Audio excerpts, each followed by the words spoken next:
জাকাত কার উপর ফরজ কিভাবে করতে হয়, ওসুর কিভাবে আদায় করতে হয়। জাকাত যাদের নিসাব পরিমাণ সম্পদ আছে, 7.5 তোলা স্বর্ণ বা 52.5 তোলা রূপা, অথবা এর মূল্যমানের লেটসে বর্তমান বাংলাদেশে 3.5 লাখ টাকার মতো, আমি একবার স্বর্ণের বাজারে হিসাব করলাম 3.5 লক্ষ বা তার কম বেশি। আপনার বাড়ি ভাড়া, আপনার গ্যাস বিল, বিদ্যুৎ বিল, আপনার চিকিৎসা, আপনার ছেলে মেয়েদের খরচ, আপনার ঋণ টিন সব দেওয়ার পরেও অলস 3.5 লক্ষ টাকা যদি আপনার কাছে থাকে, কত? এবং যেই দিন 3.5 লক্ষ টাকার মালিক হবেন ওই দিনের ডেটটা আপনি ডায়েরিতে টুকে রাখবেন। ওইটা হচ্ছে আপনার নিসাব বর্ষ শুরু। এক একজনের নিসাব বর্ষ এক এক দিন থেকে শুরু। এজন্য যেদিনই 3,50,000 টাকার মালিক হবেন এক্সট্রা লিখে রাখবেন যে আমি আজকে কয় তারিখ, 6ই মার্চ, আমি 6ই মার্চ 3,50,000 টাকার মালিক হয়েছি, ডায়েরিতে লিখে রাখছেন। লিখে এবার গুনতে। স্ত্রীকে জাকাত দেয়া যায় না, কথাটা শুনতে একটু হাস্যকর মনে হলো।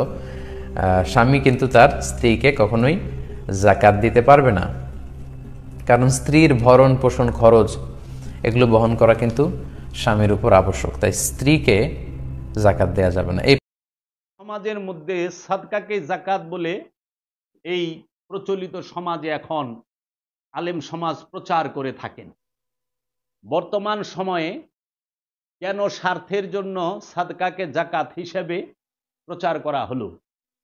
এখন জাকাতকে প্রচলিত সমাজে মালের মধ্যে নিয়ে দিছে।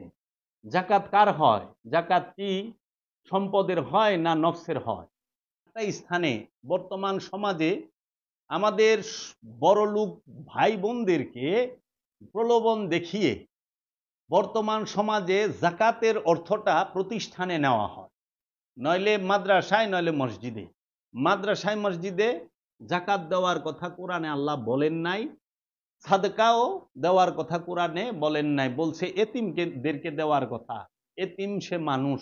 এতিম শুধু মাদ্রাসায় থাকে না, এতিম আপনার বাড়িতেও থাকে, আপনার পাড়া মহল্লায়ও থাকে, এতিম স্কুলেও থাকে, এতিম কলেজ ইউনিভার্সিটিতেও থাকে, আবার এতিম পথের পথিকের মধ্যেও আছে। এতিম সব জায়গায় আছে। আবার এই এতিমের মধ্যে দুই দিক। এক এতিম হইল ইয়া আইয়ুহাল্লাযীনা আমানু কুতিবা আলাইকুমুস সিয়াম কামা কুতিবা আলা আল্লাযীনা মিন ক্বাবলিকুম লাআল্লাকুম তাত্তাকুন। সূরা বাকারা 183 নম্বর আয়াত। এর হুবহু বাংলা অর্থটি হচ্ছে, ওহে যারা ঈমান আনিয়াছ, ঈমানের মহরাকারীগণ, ফরজ করা হয়েছে তোমাদের উপর রোজা, যেমন ফরজ করা হয়েছিল তাহাদের উপর যাহারা তোমাদের পূর্ব হইতে, হয়তো তোমরা তাকওয়াকে গ্রহণ করিবে। সুপ্রিয় দর্শক মণ্ডলী, যারা আমার এই আলোচনা শুনতেছেন, আজকে আমি আপনাদের সামনে উপস্থিত হয়েছি মাহে রমজান মাসের সিয়াম সম্পর্কে আলোচনা করার জন্য। যেহেতু সিয়াম বিষয়টি অনেক বড়, সিয়াম যে একটি বৃহৎ বিষয়, এই সিয়ামের সঙ্গে সর্বপ্রথম সালাত যুক্ত এবং যাকাত যুক্ত, এবং এর ভেতরে সিয়ামের মধ্যে ইফতার, সেহরি এবং কদর এই সিয়ামের ভেতরেই ওতপ্রোতভাবে জড়িত। এবং এই সিয়ামের মাসেই কোরআনুল কারীম নাজিল হয়েছে। এই সিয়ামের মধ্যেই, রোজার মধ্যেই কদর রাতে রু নাজিল হয়। তো আমি বিগত দিনে কিছু আলোচনা করেছি সিয়ামের উপরে। আজকে আমি যে বিষয়ে আলোচনা করব সেই বিষয়টি হলো যাকাত, সাদকা। যাকাত এবং সাদকা সম্পর্কে, সিয়াম, যাকাত এবং সাদকা। যেহেতু আমি সিয়াম সম্পর্কে পূর্বে আলোচনা করেছি, আপনারা ইতিমধ্যে দেখেছেন আগের আলোচনায়, অনেক দর্শক এবং অনেক শ্রোতা আমাকে বিশেষভাবে অনুরোধ করেছে যাকাত সম্পর্কে, সাদকা সম্পর্কে একটু আলোচনা করার জন্য। আমি আপনাদের সামনে প্রথমেই বলে রাখি, সমাজে প্রচলিত যে আনুষ্ঠানিক যে ইবাদতগুলো আছে, রূপক মেজাজি যে ইবাদতগুলো আছে, আনুষ্ঠানিকতা, এই আনুষ্ঠানিকতার ফজিলত এবং এইটার মহত্ব, গুরুত্ব এবং এটার সওয়াব কল্যাণ সম্পর্কে আপনারা সর্বসময়েই শুনে থাকেন। অহরহ স্থানে এবং আলেম উলামায়ে কেরামগণ এর ফজিলত বর্ণনা করে থাকেন। মূলত আমার বিষয়গুলো ভেতরগত, হাকিকি এবং যেগুলো এই অনুষ্ঠানের ভেতরের অনুষ্ঠানকে, যেগুলোকে কেন্দ্র করে অনুষ্ঠান প্রতিষ্ঠিত হয়েছে, আসলকে কেন্দ্র করেই অনুষ্ঠান হয়। এখন ইবাদতের দুইটা দিক, একটি মেজাজি, একটি হাকিকি। কারণ প্রতিটা বিষয়ের দুইটা দিক আছে, একটি হচ্ছে হাকিকি দিক, একটি মেজাজি দিক। একটিকে বলা হয় জাহের, আর একটিকে বলা হয় বাতিন। জাহের তথা প্রকাশ্য, বাতিন তথা গোপন, ভেতরগত। তো জাহেরি বিষয়গুলো অনেকেই জানেন, এবং জাহিরি বিষয়গুলো, মেজাজি অনুষ্ঠানগুলো, এগুলো এত পরিমাণ প্রচার এবং চর্চা হয়েছে যে ইদানিংকালে লক্ষ্য করা যাচ্ছে অধিকাংশ মুসলমান এবং মানুষ তাহারা প্রতিটা ইবাদতের যে ভেতরগত দিক আছে সেই ভেতরগত দিকটাকে বেমালুম ভুলে যাচ্ছে এবং সম্পূর্ণরূপে অস্বীকার করতেছে, যদিও এটা মোটেই উচিত না। এই সমাজের মধ্যে মূল বিষয়টিকে জানানো একান্তই কর্তব্য বলে আপনাদের সামনে কিছু আলোচনা করি দলিল সহকারে কোরআন ও হাদিসে। তো ঠিক তেমনই আজকে আমি একটি বিষয় নিয়ে আলোচনা করব, সেই বিষয়টি হচ্ছে যাকাত। এই যাকাত সম্পর্কে কোরআনুল কারীমে অসংখ্যবার উল্লেখ আছে। এই যাকাত অবশ্যই দিতে হবে। এখন প্রশ্ন হইল, যাকাত শব্দের অর্থ কি? যাকাত কাকে বলে? যাকাত কাকে দিতে হয়? কোথায় দিতে হয়? এবং সাদকা শব্দের অর্থ কি? সাদকা কাকে দিতে হয় এবং কোথায় দিতে হয়? সাদকা কিসের হয় এবং যাকাত কিসের হয়?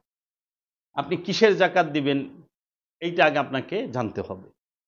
আমি প্রথমে কোরআনুল কারীম থেকে একটি আয়াত পাঠ করে যাকাত সম্পর্কে আলোচনাটি শুরু করতে চাই। বিসমিল্লাহির রহমানির রহিম।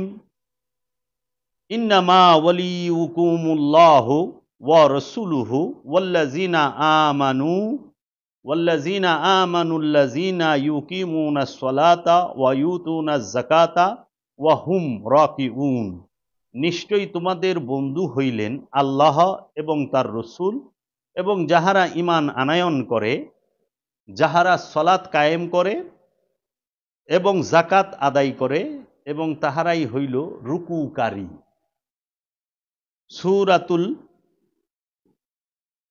আমরা এই সূরাতুল মায়েদার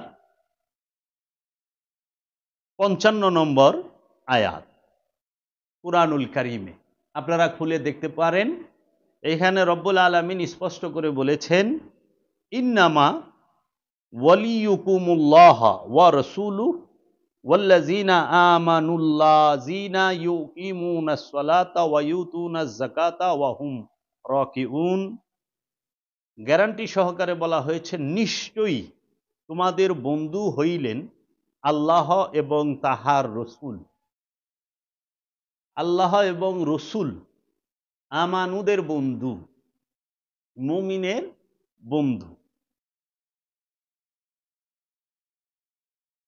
নিশ্চয়ই আল্লাহ তোমাদের বন্ধু এবং আল্লাহর রসুল, এবং যাহারা ঈমান আনয়ন করে, যাহারা ঈমান এনেছে, আমানু তারা, যাহারা সালাত কায়েম করে, যাহারা যাকাত আদায় করে, এবং তাহারাই হইল রুকুকারী। যাহাদের সালাত কায়েম হয়েছে এবং যাকাত আদায় হয়েছে তাহারা রুকুকারী। এই রুকু কি সালাতের ভেতরে, না সালাত কায়েম হইলে রুকু হয়? একটু কোরআন গবেষণা করে দেখবেন। আমি আজকে আপনাদের সামনে অতি গুরুত্বপূর্ণ কিছু বিষয় নিয়ে আলোচনা করব, যেটা অনেক সময় অনেক আনুষ্ঠানিকতাকে আপনার অনেক সুন্দরভাবেই আমাদের সামনে প্রকাশ করবে। যাকাত, যাকাত শব্দের অর্থ কি? জাকাত শব্দের অর্থ পবিত্র করা, শুদ্ধ করা। জাক্কা শব্দের অর্থ হইল শুদ্ধ, পবিত্র। আর জাকাত শব্দের অর্থ হল পবিত্রকরণ, শুদ্ধকরণ, পরিষ্কার করণ। পরিষ্কার আর পবিত্র এক বিষয় না। পরিষ্কার হইল বস্তু জগতের সাথে সম্পর্কিত, দেহ জগতের সাথে সম্পর্কিত। আর পবিত্র এবং অপবিত্র দুটি বিষয়ই মনোজগতের সাথে, কলবের সাথে, নফসের সাথে সম্পর্কযুক্ত। এর জন্য নফসের সাথে যাহা জড়িত, কলবের সাথে যাহা জড়িত, সেইটাকে পবিত্র করতে হবে। আর দেহের সাথে যাহা ময়লা জড়িত থাকে, পোশাকের সাথে থাকে, বস্তুর সাথে থাকে, সেইটাকে পরিষ্কার করতে হয়। জাক্কাত শব্দের অর্থ হইল পবিত্রকরণ, শুদ্ধকরণ।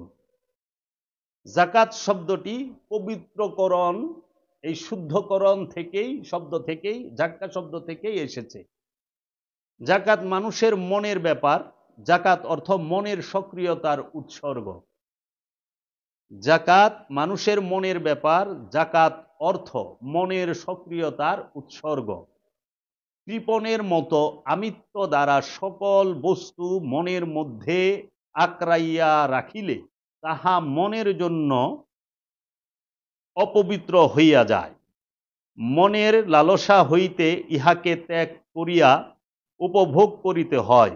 ইহাই জাকাতের সংক্ষিপ্ত হাকিকত। জাকাত তিন ভাবে দিতে হয়।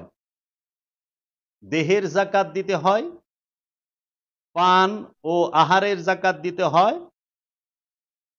এবং ভোগের মানে জাকাত উৎসর্গের মাধ্যমে দিতে হয়। দেহের জাকাত দিতে হয় পান এবং আহারের মাঝে, এবং ভোগের যে জাকাত সেটা উৎসর্গের মাধ্যমে দিতে হয়।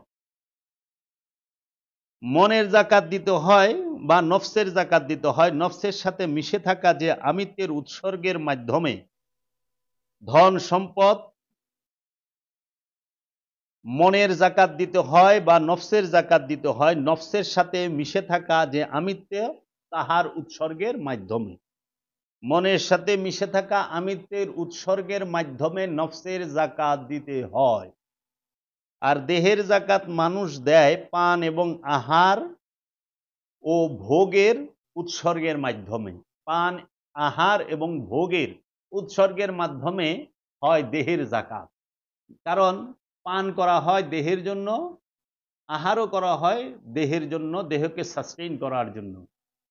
এই দেহকে এবং পানকে এবং দেহের দ্বারা যা ভোগ করে থাকি, উপভোগ করে থাকি, সেইটার উৎসর্গের মাধ্যমে জাকাত দিতে হয়। আর নফসের জাকাত, মনের যে জাকাত, সেইটা দিতে হয় নফসের সাথে মিশে থাকা যে আমিত্ব, যে ইচ্ছা, সেই ইচ্ছার উৎসর্গের মাধ্যমে। আর ধন সম্পদের জাকাত তথা মালের জাকাত দিতে হয় শতকরা 2.5 ত্যাগ করা, নিষিদ্ধ করা। 8টি খাত, শতকরা 2.5, যে শতকরা 2.5 টাকা, লাখে 2.500, এইটা দেয় সম্পদের, মালের সাদকা। প্রচলিত সমাজে আছে জাকাত। এই জাকাত সম্পূর্ণ অন্তরের বিষয়। এই জাকাত দেহের জাকাত। দেহের জাকাত হইল সিয়াম, অর্থাৎ দেহকেই চিরতরে বিসর্জন দেওয়া তথা ত্যাগ করিয়া ফেলা। দেহ মানব জীবনের সকল শিরিকের ভান্ডার।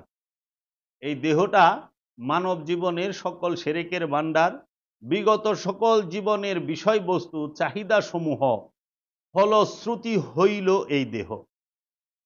বিগত সকল জীবনের বিষয়বস্তুর চাহিদা সমূহের ফলশ্রুতি হইল এই দেহ। দেহকে চিরতরে ত্যাগ করিবার সাধনায়, দেহকে চিরতরে ত্যাগ করিবার সাধনার অপর নাম সিয়াম। সিয়াম অর্থ বিসর্জন, ত্যাগ বা পরিহার। মানুষ আল্লাহ হইতে সুফি দর্শনে জাকাত কি? সুফি দর্শনে জাকাত হচ্ছে মানুষ আল্লাহ হতে যাহা কিছু লাভ করে, যথা ধন সম্পদ বিদ্যা বুদ্ধি চিন্তা ভাবনা ইত্যাদি চিত্তবৃত্তির সর্বপ্রকার গুণাবলী সকলই আল্লাহর দান। আল্লাহর এই সমস্ত দান ও অনুগ্রহগুলোকে তারই নিকট উৎসর্গ করার নাম হইল যাকাত। আল্লাহর দেওয়া সকল প্রকার অনুগ্রহকে আল্লাহর ইচ্ছার কাছে উৎসর্গ করা, আল্লাহর সৃষ্টির সেবায় নিয়োজিত করার অপর নামই হচ্ছে নফসের যাকাত। মানবী আমিত্ব ও আপন ভাবধারা আল্লাহর নিকট বিলিয়ে দিতে হয়। আমাকে নিজের মাঝে রাখলে তার সঙ্গে সংযোগ হয় না, তাই আমিত্বের উৎসর্গ তার সঙ্গে সংযোগের জন্য একান্তই প্রয়োজন। আমিত্বের উৎসর্গ আল্লাহর সাথে সংযোগের জন্য একান্তই প্রয়োজন, তাই যাকাত শব্দটি কোরআন শরীফে সালাতের সাথেই পাওয়া যায়।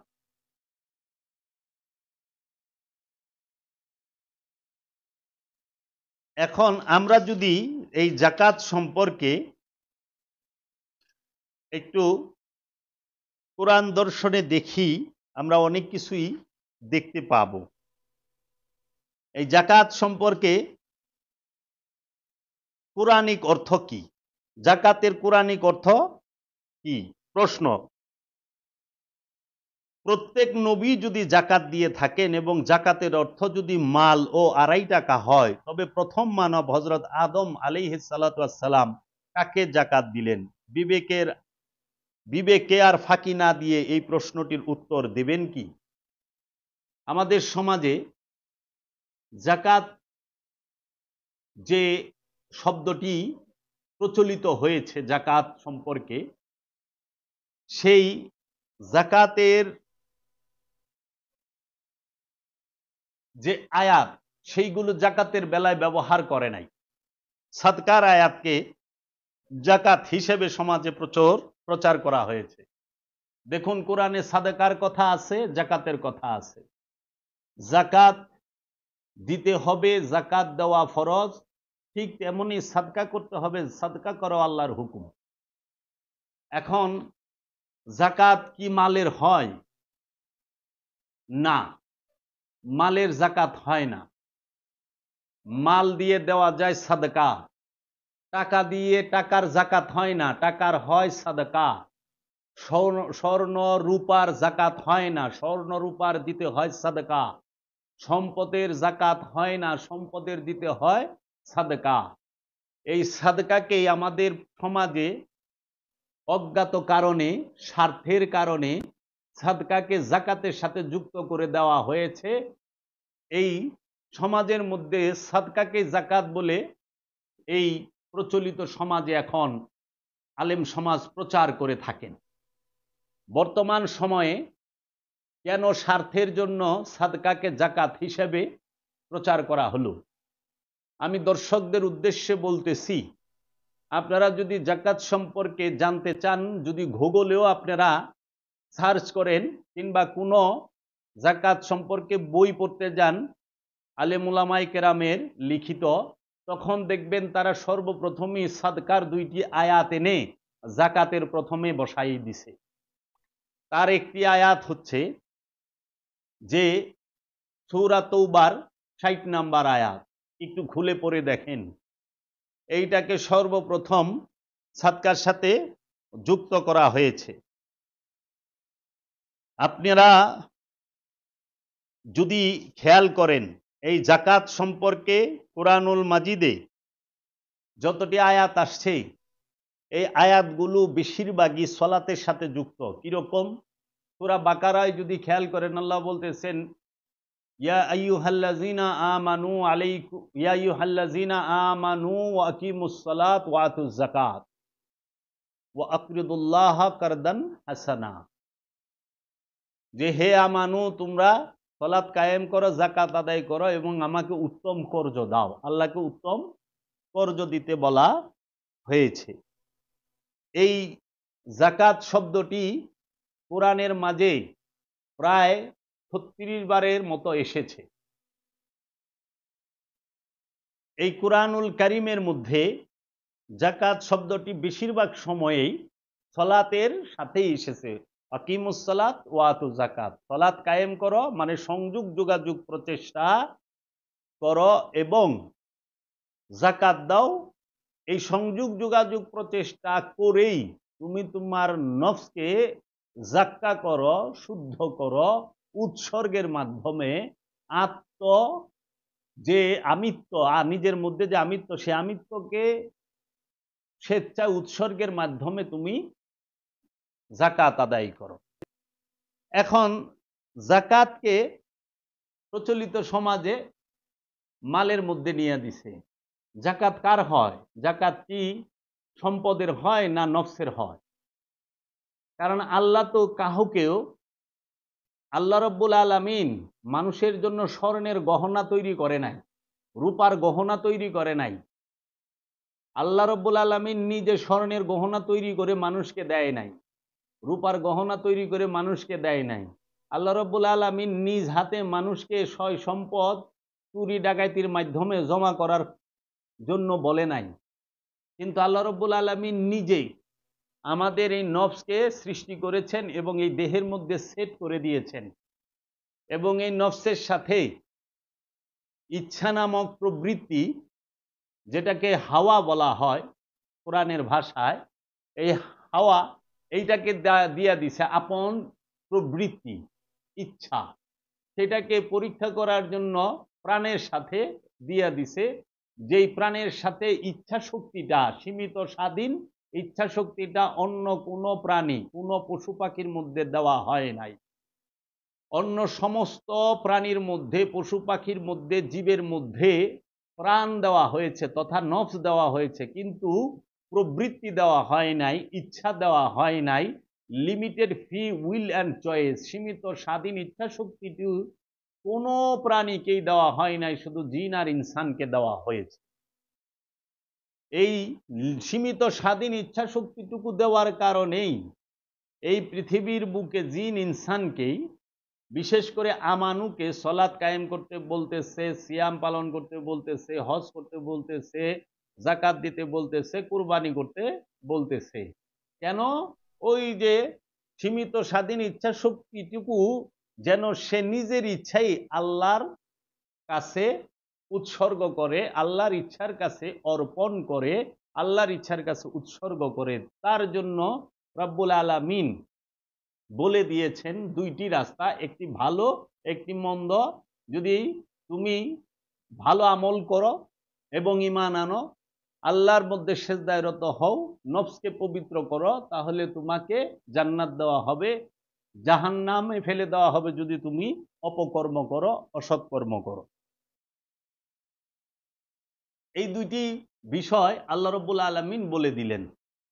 এখন এই জাকাত অবশ্যই অবশ্যই নফসের এবং কলবের, আপন যে নফসের ইচ্ছাটা, সেই ইচ্ছার সাথে জাকাতের সম্পর্ক। আপনার শরীরের গহনা এবং আলমারিতে যে গহনা, সেই গহনার সাথে ইনকাম ট্যাক্সের সম্পর্ক, সাদাকার সম্পর্ক, যেটাকে আমরা বলি মালের জাকাত। জাকাত দিবেন, পবিত্র হবে। আপনি কি পবিত্র করবেন? স্বর্ণ গহনা আর আপনার ঘরে আলমারিতে জমা যে ময়লা টাকা, সেইটাকে পবিত্র করবেন, নাকি আপনি আপনার নফসকে পবিত্র করবেন? কারণ স্বর্ণের সাথে আল্লাহ শয়তান দেয় নাই, রূপার সাথে আল্লাহ শয়তান দেয় নাই। রূপার মধ্যে শয়তান থাকে না, স্বর্ণের মধ্যে শয়তান থাকে না, চাউল, গম, ধান এগুলোর মধ্যে শয়তান থাকে না। আপনার ঘরে ডলার হোক, রিয়াল হোক এবং টাকা হোক কিংবা মুদ্রা হোক, এই মুদ্রা, রিয়াল, ডলার, টাকা এগুলোর, রুপি এগুলোর মধ্যেও শয়তান থাকে না। তো শয়তান যাহার মধ্যে নাই, তাহার কিসের জাকাত? জাকাত তো তাহার দিতে হবে যে বস্তুর মধ্যে, যে বিষয়ের মধ্যে, যে জিনিসের মধ্যে শয়তান যুক্ত, শয়তান মিলেমিশে একাকার হয়ে গেছে। সেই শয়তানকে পবিত্র করার জন্য, শয়তানকে মুসলমান বানাবার জন্য, শয়তানকে সেজদা করাবার জন্য জাকাত দিতে হবে। এখন মানুষ যাহার সাথে শয়তান যুক্ত, তাহার জাকাত দেয় না। মানুষ জাকাত দেয় কিসের?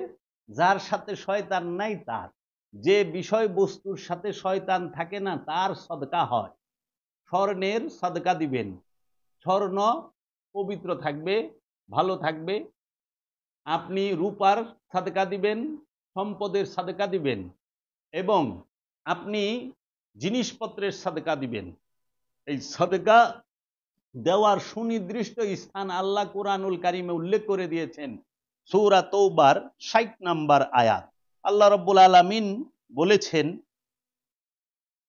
ইন্নামা সাদাকাতু লিল ফুকরাই ওয়ালা মাসাকিন ওয়াল আমিলিনা আলাইহা ওয়াল মুআল্লাফাতি কুলুবুহুম ওয়া ফির রিকাবি ওয়াল গারিমিনা ওয়া ফি সাবিলিল্লাহি ওয়াবনিস সাবিলি ফারিদাতাম মিনাল্লাহি ওয়াল্লাহু আলিমুন হাকিম। সূরা তৌবা আয়াত নাম্বার ৬০। এইখানে রব্বুল আলামিন বলতেছেন, এই সূরা তৌবার ৬০ নাম্বার আয়াতের মধ্যে আল্লাহ রব্বুল আলামিন বলতেছেন, নিশ্চয়ই সাদাকা হচ্ছে ফকির ও মিসকিনদের জন্য এবং এতে নিয়োজিত কর্মচারীদের জন্য, যাদের অন্তর আকৃষ্ট করতে হয় তাদের জন্য তাহা বন্টন করা যায়। দাস আজাদ তথা মুক্তি করার জন্য, মুক্তি করার ক্ষেত্রে ঋণগ্রস্তদের মধ্যে, আল্লাহর রাস্তায় এবং মুসাফিরদের মধ্যে।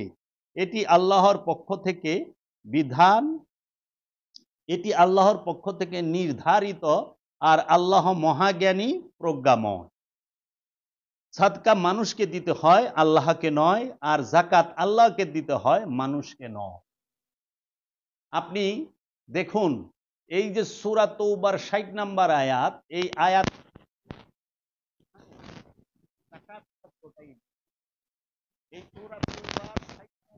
আয়াতে আল্লাহ রাব্বুল আলামিন সাদকা দিতে বললেন, মাল দান করতে বললেন ৮টি স্থানে। এই ৮টি স্থান নির্দিষ্ট করা। এই ৮টি স্থানের মধ্যে ১ নাম্বার স্থানটি হচ্ছে অভাবগ্রস্ত প্রার্থীদের জন্য, যাহারা অভাবের কারণে প্রার্থনা করিয়া থাকে। ২ হইল অভাবীদের জন্য, যাহারা কোনো অবস্থাতেই প্রার্থনা করিবে না। ৩ হইল আমলকারীদের জন্য, অর্থাৎ যাহারা সাদকা আদায় এবং তাহা উপযুক্ত স্থানে বন্টন বিষয়ে কর্মচারী রূপে নিয়োজিত থাকিবে। ৪ হইল অনুরাগী অন্তর বিশিষ্ট দিগের জন্য, অর্থাৎ যাহারা আল্লাহ ও রসুলের প্রতি প্রেমের আতিশয্য অস্বাভাবিক মানবিক অবস্থাপ্রাপ্ত হইয়া উপার্জনের কর্তব্য পালনে বিকল হয়ে পড়ে, তাহাদের জন্য। ৫ নম্বর হইল বন্দীদের মধ্যে, অর্থাৎ বন্দী মুক্তির মধ্যে শত্রু দেশ কর্তৃক কোনো ব্যক্তি বা দল বন্দী হইয়া থাকলে তাহার মুক্তির জন্য এই খাজনা হইতে ব্যয় করা চলিবে, তথা ইনকাম ট্যাক্স হইতে, সাদকা হইতে ব্যয় করা চলবে। উপস্থিত কৃতদাস দাসী দিগুকেও প্রয়োজন বোধে ইহার দ্বারা মুক্ত করা চলবে। ঋণীদের মধ্যে, অর্থাৎ ঋণে আবদ্ধ সৎকর্মশীল কোনো ব্যক্তিকেও আর্থিক মুক্তি দেওয়া যাইতে পারিবে, যদি তাহা কর্তৃপক্ষ দ্বারা ন্যায়সঙ্গত বিবেচিত হয়। ৭ নাম্বার আল্লাহর পথে, অর্থাৎ ধর্মীয় শিক্ষা ও উহার প্রচারের কার্যে। ৮ নাম্বার হইল পথিকের মধ্যে, অর্থাৎ বিদেশে বিপদগ্রস্ত পথিকদের মধ্যে ব্যয় হইবে স্থানীয় যে সাদকার ভান্ডার হইতে। অবশ্য পথিকের মধ্যে কথা দ্বারা আল্লাহর পথের পথিকও ধরা যাইতে পারে। এই ৮টি স্থানে সাদকা আপনাকে দিতে হবে। এখন আপনি সাদকা দিবেন আল্লাহ সুনির্দিষ্ট করে কুরআনুল কারীমে সূরা তৌবার ৬০ নম্বর আয়াতে বলে রেখেছেন, এবং রব্বুল আলামিন কুরআনুল মাজিদে সূরা বাকারার যে ১৭৭ নম্বর আয়াত, সেই ১৭৭ নম্বর আয়াতে আল্লাহ বলে দিয়েছেন, আপনি ঈমান আনবেন কয়টি বিষয়ের উপরে এবং মাল দান করবেন কয়টি বিষয়ের উপরে। আল্লাহ বলতেছেন লাইসা বিররা আন তুয়াল্লু উজুহাকুম বিকাবলাল মাশরিকি ওয়াল মাগরিবি ওয়ালাকিন্না মা আমানা বিল্লাহি ওয়া ইয়াউমিল আখিরি ওয়া মালাইকাতি ওয়া কিতাবি ওয়া নবিয়িনা। আল্লাহ রাব্বুল আলামিন বলতেছেন, পণ্য নাই তোমাদের চেহারাগুলি তোমরা যেই দিকেই ফেরাও, পূর্ব এবং পশ্চিমে, বরং পণ্য হইবে আল্লাহর প্রতি ঈমান আনলে এবং আখেরাতের প্রতি ঈমান আনলে, ফেরেশতাদের প্রতি ঈমান আনলে, কিতাবের প্রতি ঈমান আনলে এবং নবীদের সঙ্গে ঈমান আনলে, নবীদের প্রতি। এই 5 স্থানে ঈমান আনতে হবে। এটাই হইল কল্যাণ, এইটাই আপনার জন্য সওয়াবের কাজ। পূর্ব পশ্চিমে মুখ ফেরানোতে কোনো প্রকার পণ্য নাই। স্পষ্ট কুরআনুল কারীমে সূরা বাকারার 177 নম্বর আয়াতে বলে দেওয়া হয়েছে। কেন বলে দেওয়া হয়েছে? আমরা যারা মুসলমান তারা পশ্চিম দিকে কিবলা করি, কাবা শরীফের দিকে, কাবা শরীফ পশ্চিম দিকে। ঠিক কাবা থেকে পূর্ব দিকেই হইল মসজিদুল আকসা, জেরুজালেম, যেটাকে ইহুদি খ্রিস্টানরা কিবলা হিসেবে মানে।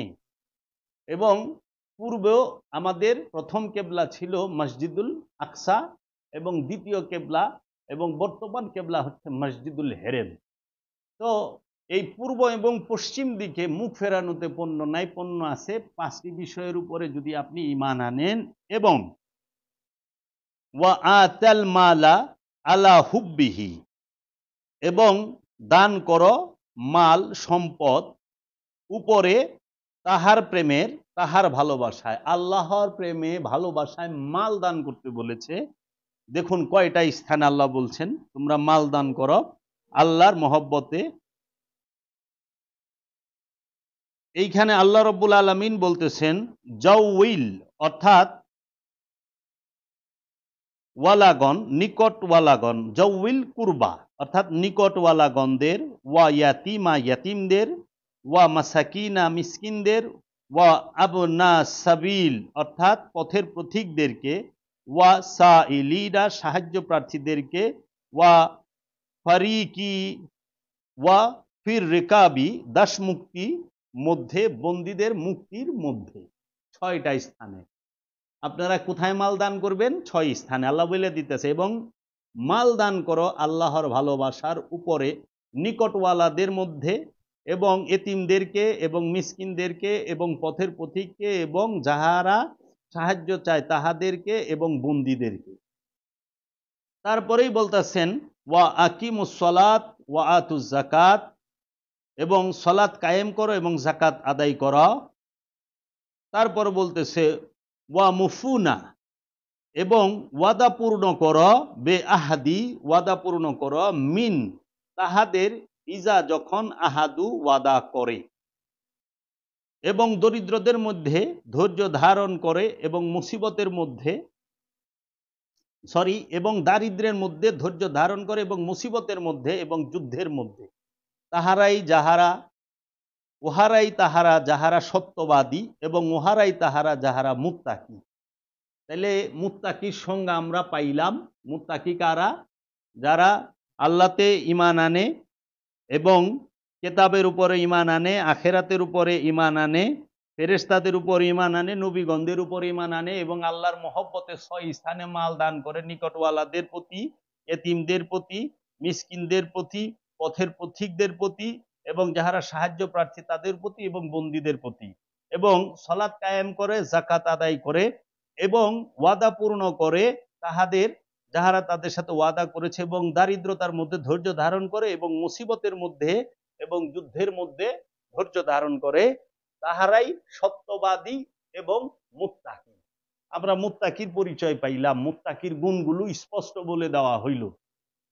5টা বিষয়ের উপরে ঈমান আনে, 6 স্থানে মাল দান করে এবং সালাত কায়েম করে, যাকাত আদায় করে এবং দারিদ্রতার মধ্যে ধৈর্য ধারণ করে এবং যুদ্ধ বিগ্রহের মধ্যে তাহারা ধৈর্য ধারণ করে, তাহারাই কি? সত্যবাদী এবং মুত্তাকি।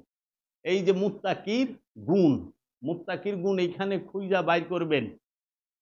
6 5 11টা, ওয়াদা পালন করে 12টা, তারপরে যায়া দারিদ্রতার মধ্যে ধৈর্য ধারণ করে, মুসিবতের মধ্যে ধৈর্য ধারণ করে, এই হলো 14টা। তা এবং সত্যবাদী, মুত্তাকির গুণ 15টা পাইলাম এইখানে, 14 থেকে 15টা মুত্তাকির গুণ। মুসল্লির গুণও আছে, আজকে বলবো। তাই আমরা দেখতে পাই মাল দিতে হয় মানুষকে, সাদকা দিতে হয় মানুষকে। আপনি যদি আনুষ্ঠানিক জাকাতের কথাও বলেন, সমাজে প্রচলিত অর্থের জাকাতের কথা বলেন, শতকরা 2.5%, সেইটাও এই যে নির্দিষ্ট করা 8টি স্থান কোরআনের, এই স্থানের দেখুন, এতিম মানুষের মধ্যেই, মিসকিন মানুষের মধ্যেই। এইখানে বলা হয়েছে পথের পথিক, মুসাফির, এইটাও মানুষের মধ্যে, সাহায্য প্রার্থী এটাও মানুষের মধ্যে, এবং বন্দি এটাও মানুষকে কেন্দ্র করে। এই 8টা স্থানে বর্তমান সমাজে আমাদের বড়লোক ভাই বোনদেরকে প্রলোভন দেখিয়ে বর্তমান সমাজে জাকাতের অর্থটা প্রতিষ্ঠানে নেওয়া হয়, নইলে মাদ্রাসায়, নইলে মসজিদে। মাদ্রাসায় মসজিদে জাকাত দেওয়ার কথা কোরআনে আল্লাহ বলেন নাই, সাদকাও দেওয়ার কথা কোরআনে বলেন নাই, বলছে এতিমদেরকে দেওয়ার কথা। এতিম সে মানুষ, এতিম শুধু মাদ্রাসায় থাকে না, এতিম আপনার বাড়িতেও থাকে, আপনার পাড়া মহল্লায়ও থাকে, এতিম স্কুলেও থাকে, এতিম কলেজ ইউনিভার্সিটিতেও থাকে, আবার এতিম পথের পথিকের মধ্যেও আছে। এতিম সব জায়গায় আছে। আবার এই এতিমের মধ্যে 2 দিক। এক এতিম হইল যাহার জাগতিকভাবে পিতা মাতা মারা গিয়াছে, সে এতিম। এটা হলো আনুষ্ঠানিক এতিম, মেজাজি এতিম, বাবা মা 1000 কোটি টাকা থুইয়া যায়, তারপরও বাবা মা মারা গেলে সে এতিম। আর হাকিকি এতিম হচ্ছে যিনি আল্লাহ রব্বুল আলামিনের মহব্বতে, আল্লাহর রসুলের মহব্বতে, আল্লাহ রব্বুল আলামিনের মহব্বতে নিজের জীবনকে রসুলের কদম এবং রবের রাস্তায় উৎসর্গ করে দুনিয়াকে প্রত্যাখ্যান করে তিনি আল্লাহর পথে সম্পূর্ণরূপে নিয়োজিত হয়েছেন। এই ওলিয়ে কামেল যারা, আল্লাহর ওলি যারা, তাহারাই হাকিকি এতিম। আসল এতিম হচ্ছে আল্লাহর ওলি, আল্লাহর নবী, আল্লাহর রসুলগণ। আল্লাহর ওলি, রসুল এবং নবীগণ হচ্ছে হাকিকি এতিম, আসল এতিম এবং নিকটবর্তী সবচাইতে আমাদের। কারণ কোরআনেও আমরা পাই কি আন্নাবিয়্যু আউলা বিল মুমিনিনা আনফুসিহিম, নবীগণ হচ্ছে, রসুলগণ মুমিনের নফসের থেকেও প্রিয়, নফসের থেকেও বেশি অধিক প্রিয়, আওলা। এই এতিমদেরকে মাল দান করতে আল্লাহ উৎসাহিত করেছেন। আর জাকাত সেটি দেবার স্থান মানুষের মধ্যে না, মানুষকে জাকাত দেওয়া যায় না। জাকাত হচ্ছে একটি ইবাদত, মানুষকে দেওয়া যায় সাদকা। এই সাদকা মানুষকে দিবেন, জাকাত দিবেন রসুল আর রসুলের রবকে, আল্লাহ এবং আল্লাহর রসুলকে দিতে হয় জাকাত। আল্লাহ আল্লাহর রসুলকে, আল্লাহ এবং আল্লাহর রসুলের ইচ্ছার কাছে নিজের ইচ্ছাটাকে উৎসর্গ করার অপর নামই জাকাত। এখন স্বার্থের কারণে আমাদের সমাজে প্রচলিত এই মৌলানা সাহেবরা অজ্ঞাত কারণে এই সাদকাকে জাকাত বলে চালিয়ে দিয়েছেন, মিক্স করে দিয়েছেন। আমাদের সমাজে বিরাট বড় বড় যে অঘটন হয়েছে সেগুলোর কিছু নমুনা আমি দেই, যেগুলোতে সাধারণ মানুষ পথহারা হয়েছেন, পথভ্রষ্ট হয়েছেন, বিপথগামী হয়েছেন। সেই বিষয়গুলো কি? অধিকাংশ আলেম এবং অধিকাংশ পীর মাশায়েখরা কি করেছেন, যে মূল বিষয়গুলোকে অনুষ্ঠানের সাথে মিক্স করে একাকার করে দিয়েছেন, মানুষ আসল রহস্যই বুঝতে পারে না। যেরকম রু আর নফসকে এক করে দিয়েছেন। রু আর নফস, নফস হইল প্রাণ, রু হইল স্বয়ং আল্লাহ। রু আর নফসের এক করে দিয়ে বর্তমান সমাজে রুহের সওয়াব পাঠায়, রুহের জন্য মাগফিরাত কামনা করে, রুহের জন্য বলে যে রুটাকে কবজ করে নিয়ে গেছে, আপনার রু কুলুষিত হয়েছে, নওজুবিল্লাহি মিন জালিক, আত্মা খারাপ হয়ে গেছে, নওজুবিল্লাহি মিন জালিক। এই রুর আর নফসের বিষয় বুঝে নাই। যদি রু কবজ হয় তাহলে প্রাণ, নফস কি হবে? নফস কি হবে? রু যদি কুলুষিত হয়, তাহলে নফস কি হবে? রু যদি সে মারা যায় তাহলে নফসের কি হবে? রুহের জন্য যদি দোয়া করেন তাহলে নফসের জন্য কি করবেন? এই রু নফসকে এক করে দিছে, আমানোয়ার মমিনকে এক করে দিছে। আমানোয়ার মমিনের বিশাল পার্থক্য, সেইটাকে সমাজের বুকে এক করে দিয়া বিভ্রান্ত করছে। আমানুর অর্থ মমিন করছে, মমিনের অর্থ গায়েব। আমানুর বাংলা অর্থ করে নাই, মমিনের বাংলা অর্থ করে নাই।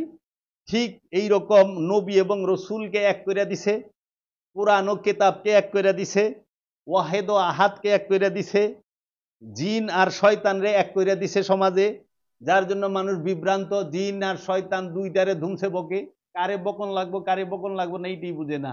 জিন ইনসান দুইটারে এক করে দিছে। সব জিন শয়তান না, আর শয়তান সে জিন হইতে কুলুষিত জিন। তারপরে কবর আর মাজারে এক করে দিছে। তারপরে এলেম এবং হেকমতকে এক করে দিছে, যার জন্য এলেম কোনটা আর হেকমত কোনটা সেটাই বুঝে না। এরা কিতাব পড়ে আল্লাহর ওলি হইবার চায়, কিতাব পড়ে আল্লাহর ওলি হয় না, হেকমত প্রাপ্ত হইলে আল্লাহর ওলি হয়। আল্লাহর ওলি সিনার জ্ঞানে জ্ঞানী, আর আলেম সে মাথার বিদ্যায়, পুস্তকের বিদ্যায় বিদ্যান, বইয়ের জ্ঞানে জ্ঞানী। তারপরে ওলি আর মানুষ এক কইরা দিছে, ইনসান আর ওলিরে এক কইরা দিয়া মূর্তি মিন্দুনিল্লাহ আর ওলি আল্লাহ, মিন্দুনিল্লাহ আর ওলি আল্লাহরে এক কইরা দিছে, ইচ্ছা খতম কইরা দিছে। এহেনে মানুষ বিভ্রান্ত এখন। তারপরে ফেরেশতার রুকে এক কইরা দিছে, রহুল আমিন আর ফেরেশতারে এক কইরা দিছে। তারপরে এই যে আপনি দেখবেন জাকাত আর সাদকারে এক কইরা দিছে, যার জন্য আমরা জাকাত কি সেটাও বুঝি না, সাদকা কি সেটাও বুঝি না। না বোঝার কারণে আমরা কি করছি? এই করছি যে আমরা মার্কেটের মধ্যে, বাড়ির মধ্যে জাকাতের কাপড় আবিষ্কার করছি। সারা কোরআন এবং হাদিসে কোথাও জাকাতের কাপড় এইটা নাই, কিন্তু এখন জাকাতের কাপড় আমাদের মার্কেটে পাওয়া যায়।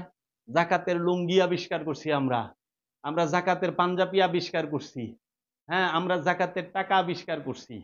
কিন্তু এই জাকাতের লুঙ্গিও হবে না, জাকাতের পাঞ্জাবিও হবে না, জাকাতের কাপড়ও হবে না, জাকাতের টাকাও হবে না। হবে হচ্ছে সাদকার লুঙ্গি, সাদকার পাঞ্জাবি, সাদকার কাপড় এবং সাদকার টাকা। সাদকা দিতে হয় সম্পদের। এর জন্য জাকাত সেটা আপনি আল্লাহ থেকে যাহা পাইছেন, যেরকম দৃষ্টি শক্তি পাইছেন, শ্রবণ শক্তি পাইছেন, এই দম শক্তি, ঘ্রাণ শক্তি পাইছেন, জবান শক্তি পাইছেন, আপনি অনুভূতি শক্তি পাইছেন, এবং আপনি বিদ্যা বুদ্ধি সমস্ত কিছু রবের তরফ হইতে পাইছেন, এবং এই ধন সম্পদ ক্ষমতা শক্তি সব পাইছেন। এই বিষয়গুলোকে সম্পূর্ণরূপে আল্লাহ এবং আল্লাহর রসুলের কদমে, রসুলের ইচ্ছার কাছে, আল্লাহর ইচ্ছার কাছে উৎসর্গ করতে পারলে হয় জাকাত। এর জন্য দেখেন আল্লাহর ওলিরা নিজের জীবনটা পর্যন্ত রসুলের কদমে উৎসর্গ করে, তার গুরুর কদমে উৎসর্গ করে, রবের ইচ্ছার কাছে উৎসর্গ করে। এর জন্য আল্লাহর ওলিরা জাকাত দিয়েই ওলি হয়। আল্লাহর ওলিরা বিনয়ী, আল্লাহর ওলিরা ঝগড়া ফেসাদে নাই, আল্লাহর ওলিরা জাকাতের টাকা মাইরা দেয় না।